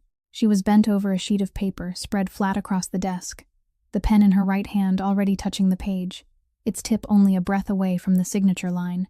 The sound of the opening door made her look up, and for one moment, every emotion crossed her face: shock, shame, panic, and then something that tightened Enzo's chest, a pleading desperation, as though she feared he had come to stop her from doing the only thing left in her life that still carried meaning. "You shouldn't be here," she blurted, her voice breaking. "This has nothing to do with you. I'm taking care of it. Please go home." Enzo didn't answer her. His gaze settled on the man behind the desk, and Voss, to his credit, was a seasoned player. He didn't show confusion for even a second. He leaned back in his chair, laced his 10 fingers together, and spoke first in a deep, rough voice, polished smooth by 30 years of negotiations conducted in the dark. "Mr. Caruso, what an unexpected honor. Miss Sutton is voluntarily resolving a personal financial obligation, entirely of her own free will. Perhaps you should respect the decision of an adult." Every word had been placed exactly where it belonged, like pieces on a chessboard. Voluntary, personal, adult. Traps made of language, waiting for Enzo to lose his temper so they could spring shut. But Enzo Caruso hadn't come there to lose his temper. He walked forward slowly, pulled out the empty chair beside Callie but didn't sit, merely resting one hand against its back, the gesture of a man who intended to remain as long as necessary. Then he placed the file on the wooden desk, neatly aligned beside the debt acknowledgement, and pushed it toward Voss with 2 fingers. "Before she signs anything," he said, his voice as calm as though they were discussing a shipment of wine, "I think you should read this. Consider it a courtesy between men who both understand the rules." Voss studied the file for a moment, then opened it with the indulgent expression of a superior humoring someone beneath him. But Enzo watched his eyes, and he saw the exact moment that indulgence died. The first page contained the forensic conclusion bearing the seal of an expert who had once worked for the courts. The signature carrying Callie Sutton's name on the loan agreement was a copied fabrication. The strokes had been traced slowly, the pressure was unnaturally uniform, and the writing was inconsistent with every genuine sample belonging to the woman named on the document. The second page contained the analysis of the blank paper, and this was where the old man's fingers stopped against the report.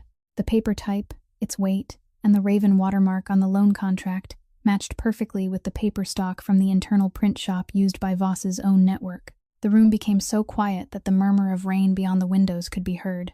Callie looked from the report to Enzo, her lips parting, the pen in her hand lowering without her even realizing it, because she was beginning to understand, layer by layer, that the debt which had crushed 2 years of her life had never been real, that the signature wasn't hers not because of some miracle, but because it had been manufactured from the beginning, inside the machinery of the very man sitting before her. Voss closed the file slowly and looked up with a smile that had grown visibly thinner. "Documents can be forged, Mr. Caruso," he said. "Even forensic reports." "Yes," Enzo replied with a nod. "They certainly can. That's why I'm not taking this to court." He drew the file back toward himself, straightened the edges of the pages, and for the first time since entering the room, sat in the chair beside Callie, as comfortably as though he were in his own office.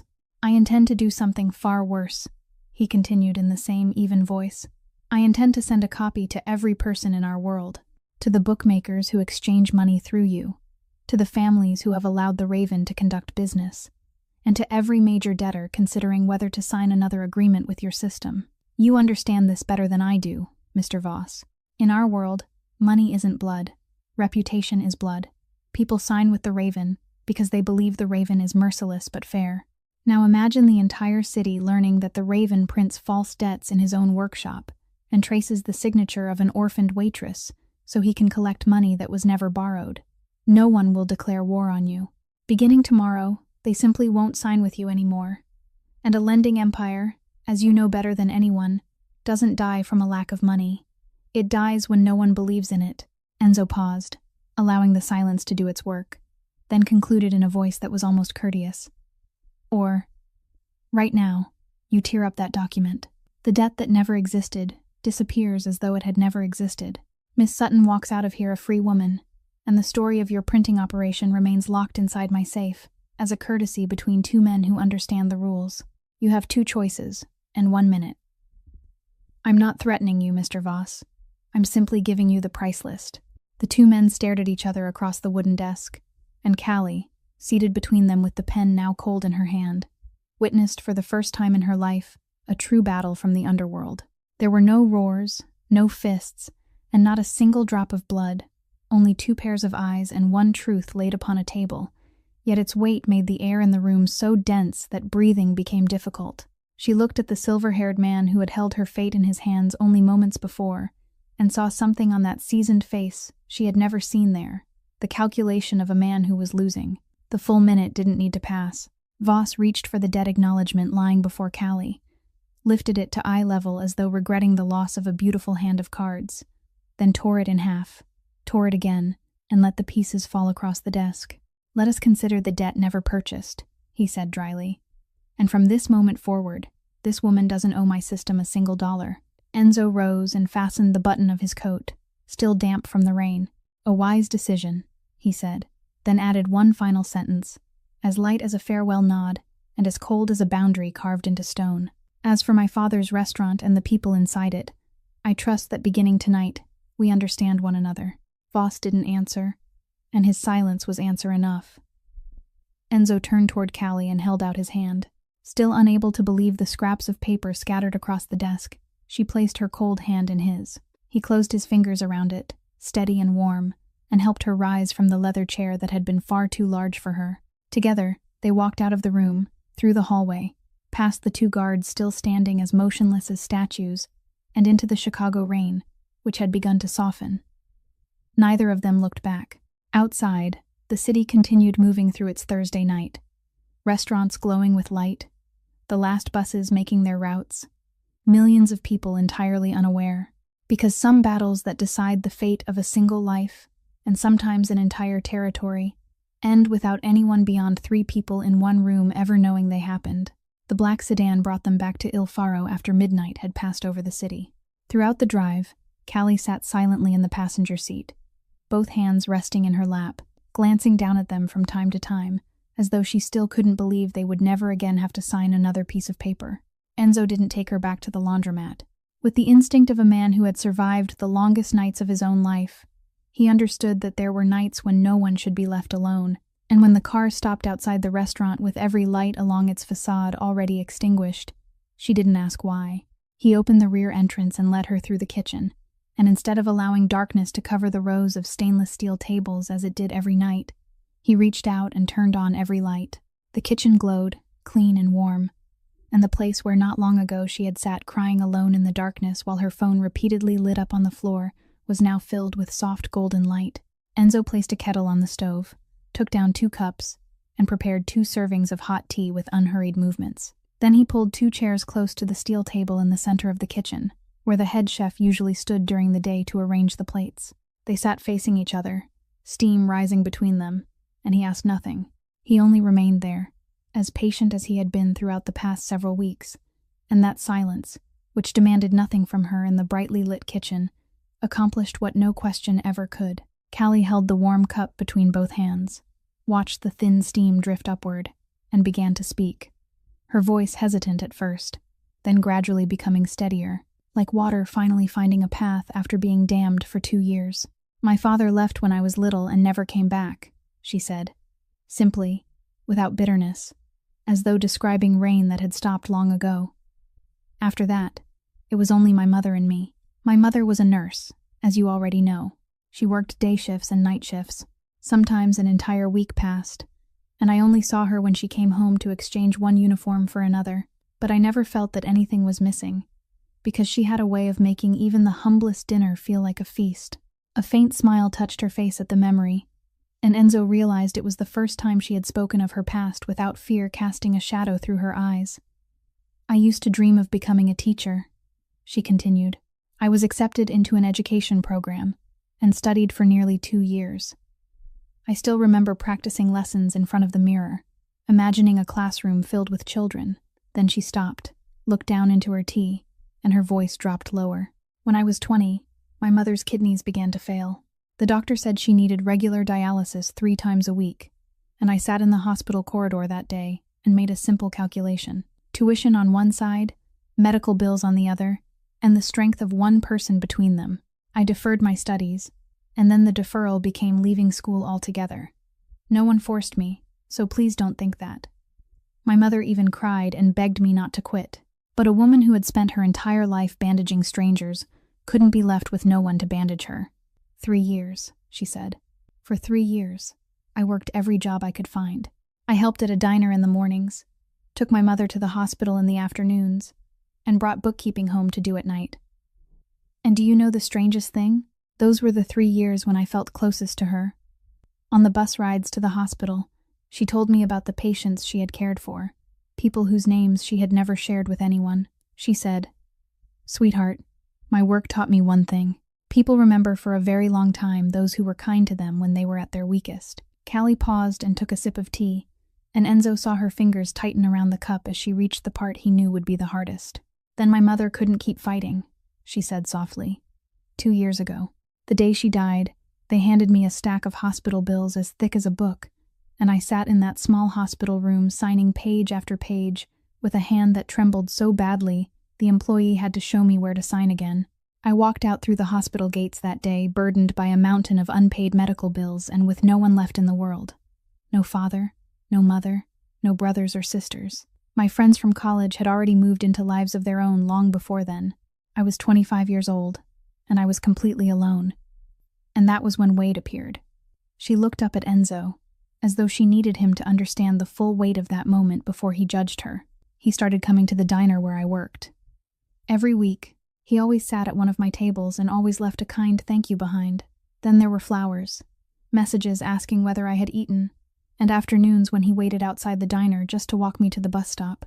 For someone who had just lost everything, do you know how much those small things could mean? I believed life had sent him to make up for what it had taken away. For the first 6 months, he was the most thoughtful man I had ever known. Then, little by little, everything changed color, so slowly that I didn't realize I was retreating. He wanted to know where I was every hour. When he called, I had to answer before the 3rd ring. He wanted to read my messages because people who truly loved one another had nothing to hide. If I came home 10 minutes late, I had to explain. If I wore a new blouse, I had to explain. And every time I tried to resist, he apologized more beautifully than anyone in the world. And I told myself he was only afraid of losing me because I had once lost everyone. She shook her head slowly and gave a laugh without the slightest trace of joy. By the time I found enough courage to end it, it was already too late. One morning, I opened my mailbox and found the first notice about a loan in my name, bearing my signature and my social security number. A loan I had never signed. I called him, and in that same sweet voice, he told me to go ahead and try telling someone, because no one would believe me.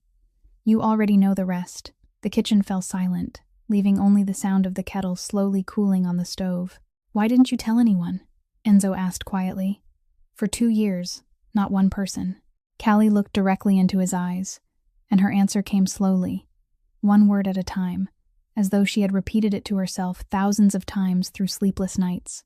"I stayed silent because I was afraid everyone would ask why I had been so foolish.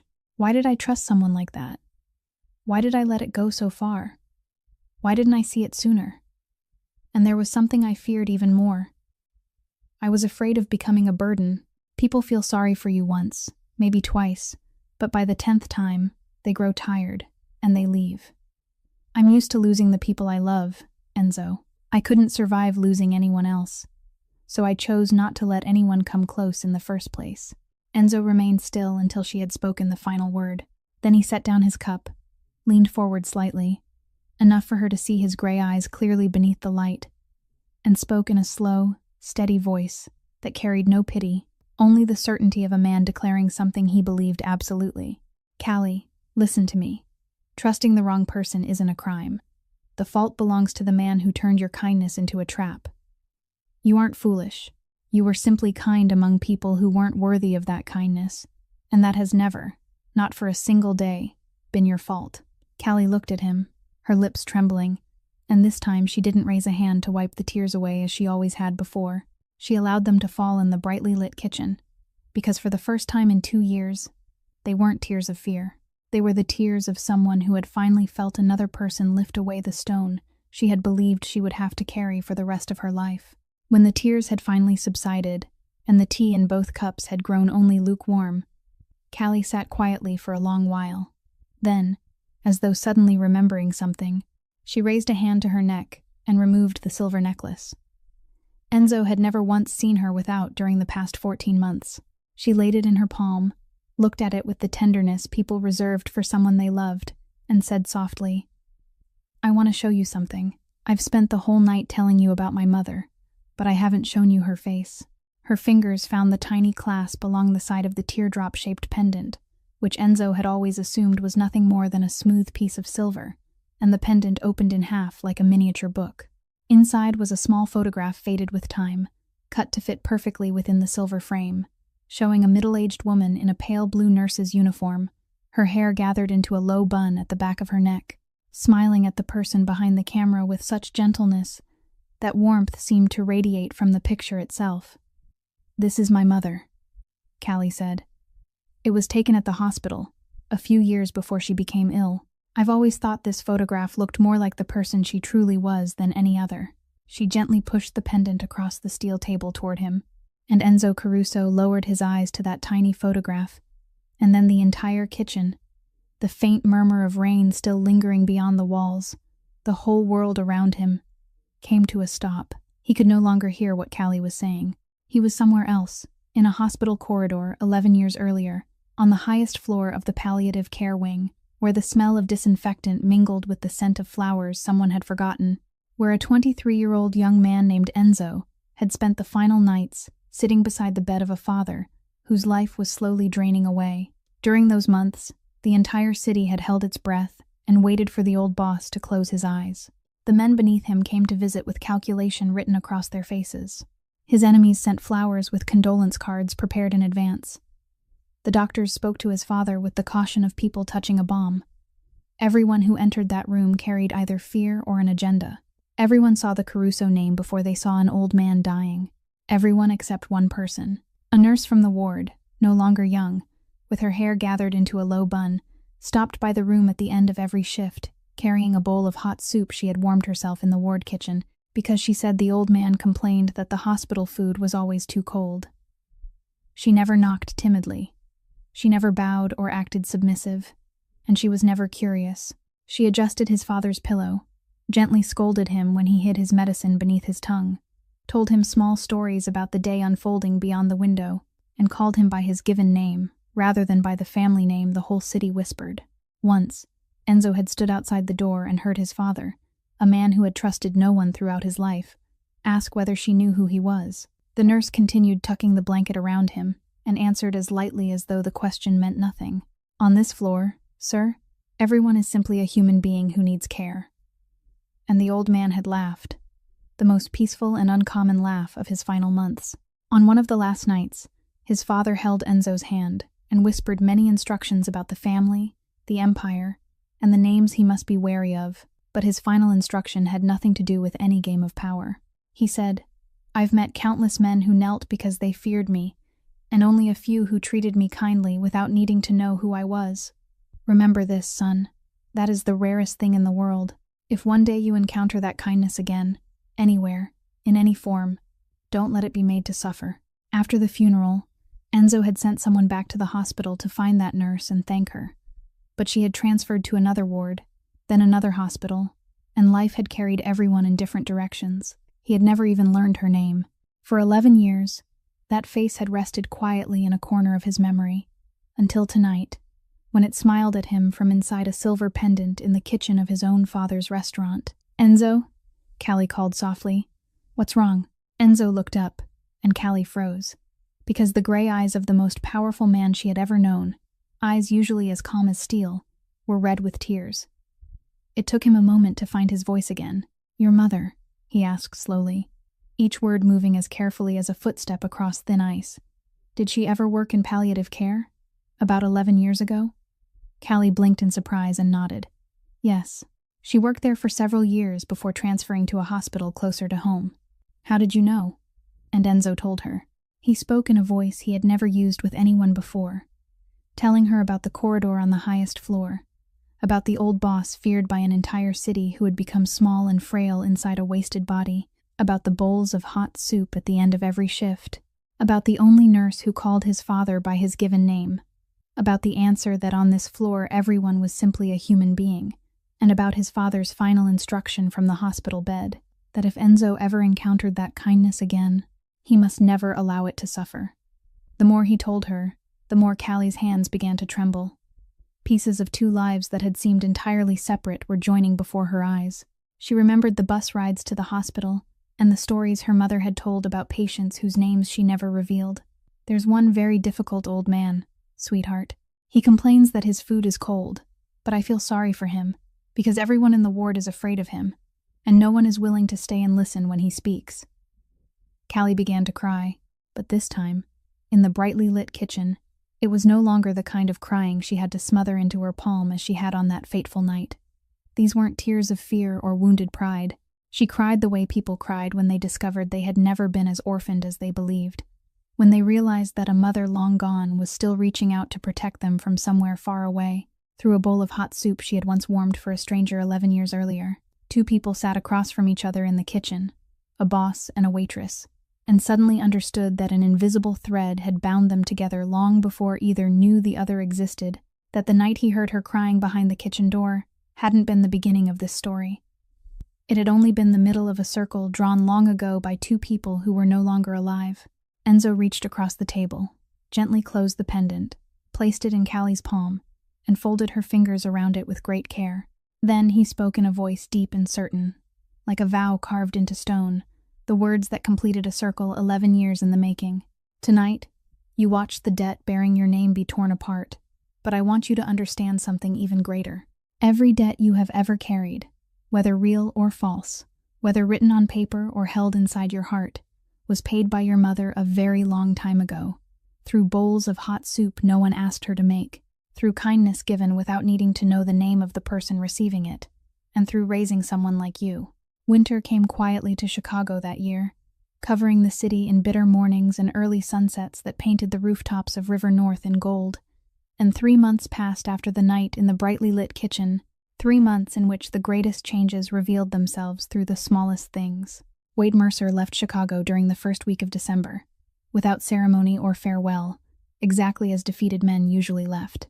Gideon's people reported that after the night in the office on the South Side, Harlan Voss had removed Wade's name from every arrangement, and the gambling debt he had once been promised would disappear in exchange for all those nights spent waiting outside in the rain, returned to his shoulders in full, principal, and interest, along with creditors who no longer had any reason to be patient. The man who had spent 2 years digging a hole for the young woman who had once trusted him finally fell into that same hole himself, not because of Enzo's hand, not because of any act of revenge, but because of the oldest law of justice, the one Enzo's father had always called the law of the hole. Enzo could have made things far worse for Wade with nothing more than a nod, and Gideon had once asked him directly about it over their morning coffee, but Enzo only shook his head. "Revenge is the language of a man who hasn't truly won," he said. "The only thing I want is a boundary." And that boundary was established in the cleanest way possible, through the family's law office, with a restraining order approved by the court based on a thick file documenting 2 years of harassment, prohibiting Wade Mercer from coming near Callie Sutton, near Il Faro, or near the life he no longer had any right to touch. There was no spectacle and no noise, only a sheet of paper bearing an official seal. But it was the first piece of paper in Callie's life that had ever stood on her side. As for Callie, her healing didn't arrive in a single morning when she opened her eyes. It came little by little, like melting snow, through details only someone who had watched her with Enzo's attention would have noticed. She no longer looked over her shoulder when walking to the bus stop on evenings when no restaurant car was available to take her home. The steps that had once been hurried and bowed were slower now, and on some days, she even stopped before the window of an old bookstore, something the woman she had been only months earlier would never have allowed herself to do on a crowded street. The phone in her pocket rarely vibrated anymore, and the miracle wasn't found in its silence, but in the fact that on the rare occasions when it did vibrate, she took it out and looked at the screen calmly, read a message from the manager about a schedule change, or from a classmate asking about an assignment, smiled as she replied, then slipped the phone back into her pocket with an almost weightless movement. The vibration that had once sounded like fear knocking at her door was now only the vibration of a telephone. And some of the greatest victories in this world were measured by things as ordinary as that. At the beginning of January, when universities opened registration for the spring semester, Callie stood for a long time outside the gates of the college she had left 7 years earlier, then drew a deep breath and stepped inside to register for the education program again, taking morning classes and beginning with the unfinished credits left behind by the 20-year-old student she had once been. She told her coworkers during a family meal, speaking with the embarrassed tone of someone confessing an impossible dream, and the entire table applauded until her face turned red all the way to her ears. She didn't tell Enzo. She had planned to wait for a more formal occasion, but the following week, when the new monthly schedule was posted, she saw that her name had been placed neatly into the late afternoon shifts, leaving every weekday morning open, without a word of explanation or a single notice. She stood before the schedule for a while, understanding, then looked up toward the second-floor office window, where the light was still burning. She didn't go upstairs to knock and thank him, and Enzo, who certainly knew that she had understood, never mentioned it, not even in half a sentence. A wordless language had formed between them, because both understood what people who had survived storms eventually learned, that some acts of kindness didn't need to be named, and naming them sometimes made them smaller. Then, on a Saturday afternoon near the end of January, while snow drifted softly beyond the large windows of Il Faro, Enzo came down from the second floor and stopped at the foot of the stairs before a scene that held him motionless for a long time. In a corner of the restaurant, Callie was training a new waitress, and they were standing beside table number 9. The familiar silver-haired woman had returned as she did every weekend, and Callie was speaking to the new employee in a voice both gentle and clear. "Remember this," she said. "She likes her soup a little hotter than usual, so make sure the kitchen knows, and always bring an extra napkin for her to place beneath her water glass. She won't ask for it, but she needs it. You'll know that when you pay attention." The new waitress nodded and wrote it down. The elderly woman looked up and said something that made them both laugh, and Callie laughed with them, a full and easy laugh that illuminated her entire face, without the slightest trace of the polite smile built from sheer endurance that Enzo had grown accustomed to seeing throughout her first 14 months at Il Faro. He stood at the foot of the stairs, watching the young woman who had once collapsed from hunger inside this very restaurant, now passing on to someone else, the lesson her mother had passed on to her, the quiet tenderness of noticing the people the world hurried past. And he suddenly understood that the circle begun by the nurse all those years ago had never truly closed. It was only growing wider, silently, from a bowl of hot soup in a hospital to a bowl of extra hot soup at table number 9, from a mother to a daughter, and now to a young woman just beginning her first job, carefully writing every word into a small notebook. Outside, winter continued covering the city in snow, but behind the glowing windows of Il Faro, something had melted completely, and it would never freeze again. During those 3 winter months, there was one night that everyone at Il Faro would later remember as a milestone, the restaurant's Christmas party. It was a tradition that had begun in the days of Enzo's father, the one evening of the year when the restaurant hung a closed sign for customers so it could open its doors to the people who made it what it was. And like the family meal, that tradition had slept unnoticed through the years when Il Faro operated like a flawless machine. This year, it was awakened. From the afternoon onward, the first floor was transformed. Rows of tables were joined into one long table, covered with a red cloth that stretched through the heart of the restaurant. The head chef and his entire kitchen team prepared dishes of their own choosing, foods from their homelands, from childhood, from recipes that would never appear on the menu. Near the large window, a real Christmas tree stood upright, fragrant with pine resin, glowing with warm lights and red ornaments that the waitresses had competed to hang throughout the afternoon. Beyond the glass, snow began falling at dusk. Large, slow flakes, drifting through the halos of the streetlights, like something from an old Christmas card. Employees arrived with their families, husbands and wives, seeing for the first time the place where the people they loved spent their working days. And children came too. The kitchen assistants' children, the manager's grandchildren, the cashier's two younger sisters. They rushed into the restaurant like a flock of sparrows, their cheeks pink from the cold, their eyes shining when they saw the tree. All evening, the bright chatter of children became the loveliest music the dining room had ever known. They ran around the tree counting ornaments.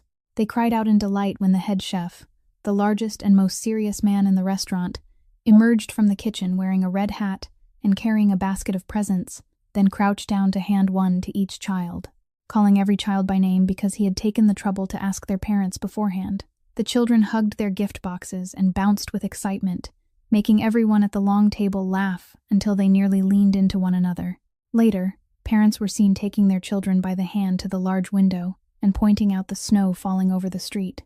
Tiny palms pressed against the glass, and clear young voices called out, "Look, snow, look, snow," while one child was lifted onto his father's shoulders so he could better see the flakes settling on the awning.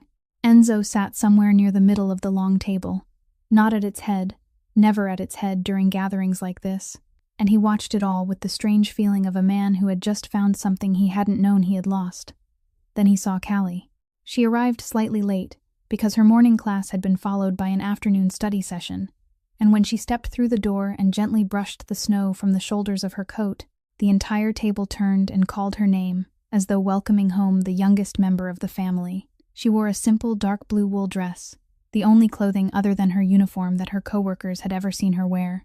Her hair was loose instead of tied low, and at her throat, resting against the blue wool, the small silver pendant glowed softly beneath the golden lights. She took the place everyone had saved for her between the cashier and the kitchen assistant. And throughout the meal, Enzo kept finding his eyes drawn in that direction, not because he was worried as he had been in the months before, but for a reason far simpler. Looking at her now gave him joy. The Callie of that night served food to the person beside her, threw back her head and laughed aloud at one of the manager's stories, rose to help a little girl retrieve a fallen ornament, then crouched to the child's eye level and listened as she proudly showed off her present. She did all of it freely and naturally, without freezing for even a second, without glancing toward the door a single time, without her shoulders tightening at an unexpected sound. And Enzo, who had watched her long enough to read even the smallest sign, understood exactly what he was witnessing. It wasn't a life made perfect. Her life still held classes she had to pass, bills she had to pay, and wounds that needed time. It was something more precious than perfection. Fear no longer had the right to make decisions for her. She laughed when she wanted to laugh, sat where she wanted to sit, arrived late without apologizing 3 times, and tonight she was here not because she was afraid to go home, but because this was where she wanted to be. Near the end of the meal, when the head chef carried out a chocolate log cake, and the children cried out once more, Enzo looked up and met Gideon's eyes from the far end of the long table. The old soldier sat beside his wife. He had come with her, something that hadn't happened at any family gathering in 10 years, and across the full length of the red-covered table, beyond the laughing faces and the flickering candlelight, Gideon quietly raised his wineglass toward Enzo. It was a small, wordless gesture, yet it carried everything the reserved man wished to say. "Your father can see all of this, and he is pleased." Enzo lifted his glass in return, then slowly let his gaze travel around the room. He looked at the long table where his people were talking and laughing together, at the glowing tree and the children comparing gifts beneath it, at the head chef in his red hat, at the snow beyond the glass falling like a white curtain around them all, and at the young woman in the blue dress laughing among everyone. For 11 years, Enzo had preserved Il Faro as though preserving an inheritance, running it with perfect precision as a promise to the man who was gone. But it wasn't until that night, amid the laughter of children, the scent of baked food, and the eyes of a young woman who was no longer afraid, that Enzo Caruso looked at his father's restaurant and saw it finally become what his father had always wanted it to be. Not a business, not a symbol, but a home. While the party inside was still alive with laughter, and someone had begun playing old Christmas songs, Enzo noticed that the chair where the woman in the blue dress had been sitting was empty, and through the glass, he saw her standing on the small second-floor balcony, overlooking the street slowly disappearing beneath the snow. He took his coat with him, stepped outside, and placed it around her shoulders, as he had once done on a very different night in the rain. She accepted it with a faint smile without turning around, as though she had known he would come. They stood beside each other in silence, the kind of silence they both now understood as a place of shelter, rather than an empty space, watching the snowflakes drift slowly through the halos of the streetlights, before dissolving into the golden glow below, where the city continued through another winter night, unaware of everything that had unfolded within its heart over the past several months. Then Callie spoke, her voice so soft that it seemed she was afraid of breaking something. "Do you know, this morning I walked to work without looking behind me even once. Not a single time. I didn't realize it until midday, and I had to stop in the middle of the campus for a while just to believe it was true. It has been almost 2 years since I had a day like that." Enzo looked at her face beneath the balcony light, tiny snowflakes resting in her hair like wandering stars, and said, "Then today is worth celebrating." She gave a quiet laugh, a sound touched by tears, then turned fully toward him, and inside her hazel eyes was everything she had carried through the journey behind her. The nights she had cried alone in the dark kitchen, the crumpled envelope in her apron, the resignation letter, the old Raven's office, and the brightly lit kitchen where a silver pendant had been opened. "You gave me my life back," she said. Enzo slowly shook his head and answered in the deep, certain voice of a man speaking something he believed without question. "No, Callie. Listen to me. You took it back yourself. You were the one who stood again every time life brought you down. You were the one who went to work every day with a smile on your face while carrying an entire storm on your shoulders. You were the one brave enough to walk into the Raven's nest simply to protect the people you loved. I never gave you anything you didn't already possess. I only reminded you of something you had forgotten, that you didn't have to do all of it alone." Callie looked at him for a long time while the snow continued falling between them. Then she extended her hand and placed it in his. Her cold fingers found warmth, and Enzo closed his hand around hers, steady and gentle, not with the grip of possession, but with a promise that needed no words, a promise that from that moment forward, kindness would always have strength standing beside it, that the gentleness of this world would never again have to walk through darkness alone. They remained that way for a long time, their hands joined above the snow-covered railing, while the city below continued with its life. Glowing windows, late buses, millions of people carrying millions of stories, none of them aware that the greatest victories in a human life are rarely announced. They happen quietly, inside the hearts of people who finally stop merely surviving and begin truly living.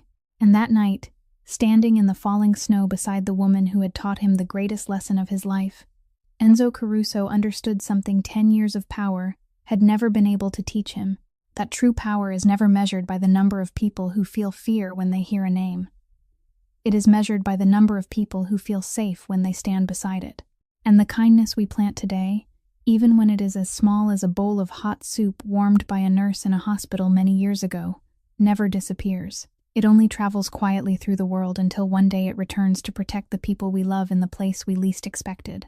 Because in the end, what remains after all the money and power are gone isn't what we forced others to give us, but what we willingly chose to give away. Dear friends, the story of Enzo and Callie ends here, and if this story touched your heart, please press the like button and subscribe to our channel so you won't miss the moving stories we bring to you every day. And don't forget to share this video with the people you love so that kindness can continue to spread. How did this story make you feel? What did you think about the kindness of Callie's mother, the nurse, about Callie's quiet sacrifices, or about the way Enzo chose to protect someone with his mind instead of his fists? Please share your thoughts in the comments below. We sincerely hope to hear the feelings that come from the deepest part of your heart. And don't forget to tell us which city you're listening from. Thank you for staying with us until the final moments of this video. We wish you and your family lasting health, a joyful life, and days filled with peace and serenity. Goodbye, and we'll see you again in the next video.